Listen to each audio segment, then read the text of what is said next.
ಆಕಾಶವಾಣಿ ಪ್ರದೇಶ ಸಮಾಚಾರ ಓದುತ್ತಿರುವವರು ಹರ್ಷವರ್ಧನ್ ಶೀಲ್ವಂತ್.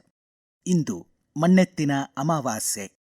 ಉತ್ತರ ಕರ್ನಾಟಕ ಭಾಗದಲ್ಲಿ ಮಣ್ಣೆತ್ತುಗಳನ್ನು ಪೂಜಿಸಿ, ಕೃಷಿ ಉಪಕರಣಗಳಿಗೆ ಪೂಜೆ ಸಲ್ಲಿಸಿ, ನೈವೇದ್ಯ ಸಮರ್ಪಿಸಿ ಮಣ್ಣು ಪೂಜೆಯ ಗ್ರಾಮೀಣ ಸೊಗಡಿನ ಹಬ್ಬವನ್ನು ವಿಶೇಷವಾಗಿ ಆಚರಿಸಲಾಗುತ್ತಿದೆ.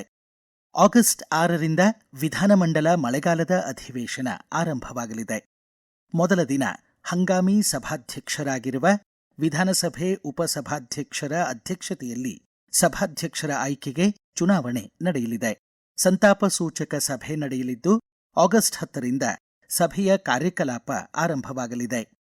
ಆಗಸ್ಟ್ 14 ಅಥವಾ 21ರವರೆಗೆ ಅಧಿವೇಶನ ನಡೆಸುವ ಬಗ್ಗೆ ವಿಧಾನಸಭೆ ಸಚಿವಾಲಯ ತೀರ್ಮಾನಿಸಿ ಶಾಸಕರಿಂದ ಪ್ರಶ್ನೆಗಳನ್ನು ಪಡೆಯಲು ಸೂಚನೆ ಹೊರಡಿಸಲಿದೆ ಎಂದು ಸುದ್ದಿಸಂಸ್ಥೆ ತಿಳಿಸಿದೆ. ಬೆಂಗಳೂರು ವಿಭಾಗ ಮಟ್ಟದ ಬರ ಪರಿಶೀಲನಾ ಸಭೆಯನ್ನು ಈ ತಿಂಗಳ 25ನೇ ತಾರೀಕು ಚಿತ್ರದುರ್ಗದಲ್ಲಿ ನಡೆಸಲು ಮುಖ್ಯಮಂತ್ರಿ ಡಿಕೆ ಶಿವಕುಮಾರ್ ನಿರ್ಧರಿಸಿದ್ದಾರೆ. ಮುಖ್ಯಮಂತ್ರಿಯವರ ಅಪರ ಕಾರ್ಯದರ್ಶಿ ತುಷಾರ್ ಗಿರಿನಾಥ್ ಇಂದು ಚಿತ್ರದುರ್ಗಕ್ಕೆ ಭೇಟಿ ನೀಡಿ ಸಭಾಂಗಣ ಪರಿಶೀಲಿಸಲಿದ್ದಾರೆ. ಹಿರಿಯ ಬಿಜೆಪಿ ನಾಯಕ ಹಾಗೂ ಮಾಜಿ ಸಚಿವ ರಾಮಚಂದ್ರಗೌಡ ಬೆಂಗಳೂರಿನಲ್ಲಿ ನಿಧನರಾಗಿದ್ದಾರೆ. ಅವರಿಗೆ 88 ವರ್ಷ ವಯಸ್ಸಾಗಿತ್ತು. ಅಗಲಿದ ಹಿರಿಯ ನಾಯಕನಿಗೆ ಅವರ ನಿವಾಸದಲ್ಲಿ ಅನೇಕ ಗಣ್ಯರು ಗೌರವ ನಮನ ಸಲ್ಲಿಸುತ್ತಿದ್ದಾರೆ. ಧಾರವಾಡ ಕರ್ನಾಟಕ ವಿದ್ಯಾವರ್ಧಕ ಸಂಘದ ಕಲಾ ಹಾಗೂ ಜಾನಪದ ಮಂಟಪ ಇಂದು ಸಂಜೆ 6 ಗಂಟೆಗೆ ರಾಹ ದೇಶಪಾಂಡೆ ಸಭಾಭವನದಲ್ಲಿ ಜೋಗಿ ಬುಡಕಟ್ಟು ಸಮುದಾಯದ ಅಸ್ಮಿತೆ ವಿಷಯದ ಕುರಿತು ವಿಶೇಷ ಉಪನ್ಯಾಸ ಆಯೋಜಿಸಿದೆ. ಹಾವೇರಿ ಜಿಲ್ಲೆ ಶಿಗ್ಗಾಂವಿಯ ಗೊಟಗೋಡಿ ಜಾನಪದ ವಿಶ್ವವಿದ್ಯಾಲಯದ ತಾತ್ಕಾಲಿಕ ಸಹಾಯಕ ಪ್ರಾಧ್ಯಾಪಕ ಡಾ ಬಿಎಚ್ ಆನಂದಪ್ಪ ಜೋಗಿ ವಿಶೇಷ ಉಪನ್ಯಾಸ ನೀಡಲಿದ್ದಾರೆ. ಜೋಗಿ ಸಮುದಾಯದಿಂದ ಪ್ರಥಮ ಪಿಎಚ್ಡಿ ಸಂಪಾದಿಸಿದ ಹೆಗ್ಗಳಿಕೆಯ ವಿದ್ವಾಂಸ ಡಾ ಆನಂದಪ್ಪ ಜೋಗಿ ಪ್ರದೇಶ ಸಮಾಚಾರಕ್ಕಾಗಿ ತಮ್ಮ ಅನಿಸಿಕೆ ಹಂಚಿಕೊಂಡಿದ್ದಾರೆ. ನಾನು ಜೋಗಿ ಸಮುದಾಯದ ಬಗ್ಗೆ ಕರ್ನಾಟಕದ ಕಿನ್ನೂರು ಜೋಗಿಗಳು ಜಾನಪದ ಅಧ್ಯಯನ ಎಂಬ ವಿಷಯದ ಮೇಲೆ ಸಂಶೋಧನಾ ಮಹಾಪ್ರಬಂಧ ಬರೆದಾಗ ಕಂಡುಕೊಂಡ ಸಂಗತಿ ಏನೆಂದರೆ, ಮಹಾರಾಷ್ಟ್ರದ ಮುಖೇನ ಕರ್ನಾಟಕ ಪ್ರವೇಶ ಮಾಡಿದ್ದಾರೆ ಎನ್ನುವುದಕ್ಕೆ ಹೆಚ್ಚಿನ ನಮಗೆ ಆಧಾರಗಳು ಸಿಗುತ್ತವೆ. ಜನಪದ ಆಚರಣೆಗಳು ಅಂತ ಏನು ಇವೆಯಲ್ಲ, ಅದರಲ್ಲಿ ಇವರು ಮರಾಠ ಶೈಲಿಯಲ್ಲಿನೇ ವೇಷಭೂಷಣ, ಹಾಡುವುದು, ಕೆಲಸ ಕಾರ್ಯಗಳಲ್ಲಿ ತೊಡಗುತ್ತಾರೆ. ಶೈಕ್ಷಣಿಕವಾಗಿ ಇವರು ಅಲ್ಪ ಪ್ರಮಾಣದಲ್ಲಿ ಇರಬಹುದು, ಆದರೆ ಸಾಂಸ್ಕೃತಿಕವಾಗಿ ತುಂಬಾ ಶ್ರೀಮಂತ ಸಮಾಜವಾಗಿದೆ ಇರುವುದು. ಜೋಗಿಗಳು ರಾಜ್ಯ, ರಾಷ್ಟ್ರ, ವಿದೇಶದಲ್ಲಿ ಇದ್ದಾರೆ. ಆದ್ರೆ ಕೇವಲ ಕಲಾವಿದರನ್ನೇ ನಾವು ಗುರುತಿಸಬೇಕಾದ್ರೆ ರಾಜ್ಯದ 14 ಜಿಲ್ಲೆಗಳಲ್ಲಿ ಒಂದು ವಿಶಾಲ ವ್ಯಾಪ್ತಿಯಲ್ಲಿ ಅರ್ಜುನ ಜೋಗಿ ಕಲೆಯನ್ನ ಪ್ರದರ್ಶಿಸುವಂತ ಕಲಾವಿದರಿದ್ದಾರೆ. 18 ಹಗಲಿರುಳು ಪ್ರದರ್ಶಿಸುವಷ್ಟು ಸಾಹಿತ್ಯ ಇರುವುದರಿಂದ ಇವರಿಗೊಂದು ಪ್ರತ್ಯೇಕ ಕಿನ್ನೂರಿ ಅಕಾಡೆಮಿ ಕೂಡ ಬೇಕಾಗಿದೆ. ನಾಥ ಸಂಪ್ರದಾಯದ ಅನುಯಾಯಿಗಳಾಗಿದ್ದಾರೆ. ಜೋಗಿಗಳಲ್ಲಿ 27 ಪ್ರಭೇದಗಳು ಬರುತ್ತವೆ.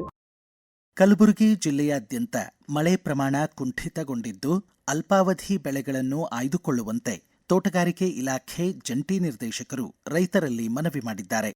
ಈ ತಿಂಗಳ ಮಧ್ಯದಲ್ಲಿ ಅಥವಾ ಕೊನೆಯಲ್ಲಿ ಮಳೆಯಾದರೆ ಕೃಷ್ಣಪ್ರಭಾ ರುದ್ರ ಮೆಣಸಿನಕಾಯಿ ಸಸಿ ತಯಾರಿಸಿ ನಾಟಿ ಮಾಡಬಹುದು. ಈರುಳ್ಳಿಯ ಅಲ್ಪಾವಧಿ ತಳಿ ಭೀಮಾ ರೆಡ್ ಸಹ ಬಿತ್ತನೆ ಮಾಡಬಹುದು ಎಂದಿದ್ದಾರೆ. ಮತದಾರರ ಪಟ್ಟಿಯ ವಿಶೇಷ ಸಮಗ್ರ ಪರಿಷ್ಕರಣೆ ಹಿನ್ನೆಲೆ ಮತದಾರರ ಅನುಕೂಲಕ್ಕಾಗಿ 452 ಮತದಾರರ ಸೌಲಭ್ಯ ಕೇಂದ್ರಗಳನ್ನು ಸ್ಥಾಪಿಸಲಾಗಿದೆ ಎಂದು ಧಾರವಾಡ ಜಿಲ್ಲಾಧಿಕಾರಿ ಆರ್ ಸ್ನೇಹಲ್ ತಿಳಿಸಿದ್ದಾರೆ. ವಿಧಾನಸಭಾ ಕ್ಷೇತ್ರವಾರು 1665 ಮತಗಟ್ಟೆಗಳಿದ್ದು 452 ಕೇಂದ್ರಗಳನ್ನು ತೆರೆಯಲಾಗಿದೆ ಎಂದು ತಮ್ಮ ಕಚೇರಿಯಲ್ಲಿ ಆಯೋಜಿಸಿದ್ದ ಸುದ್ದಿಗೋಷ್ಠಿಯಲ್ಲಿ ಅವರು ಮಾಹಿತಿ ನೀಡಿದರು. ಉತ್ತರ ಕನ್ನಡ ಜಿಲ್ಲೆ ಸ್ವೀಪ್ ಸಮಿತಿ ಮುಂಡಗೋಡದ ವಾರದ ಸಂತೆ ಮಾರುಕಟ್ಟೆ ಹಾಗೂ ಗ್ರಾಮೀಣ ಭಾಗದ ಮಾರುಕಟ್ಟೆಗಳಲ್ಲಿ ಮತದಾರರ ಪಟ್ಟಿ ವಿಶೇಷ ಸಮಗ್ರ ಪರಿಷ್ಕರಣೆ ಜನಜಾಗೃತಿ ಕಾರ್ಯಕ್ರಮಕ್ಕೆ ತಾಲೂಕು ಪಂಚಾಯಿತಿ ಕಾರ್ಯನಿರ್ವಾಹಕ ಅಧಿಕಾರಿ ಟಿವೈ ದಾಸನಕೊಪ್ಪ ಚಾಲನೆ ನೀಡಿದರು.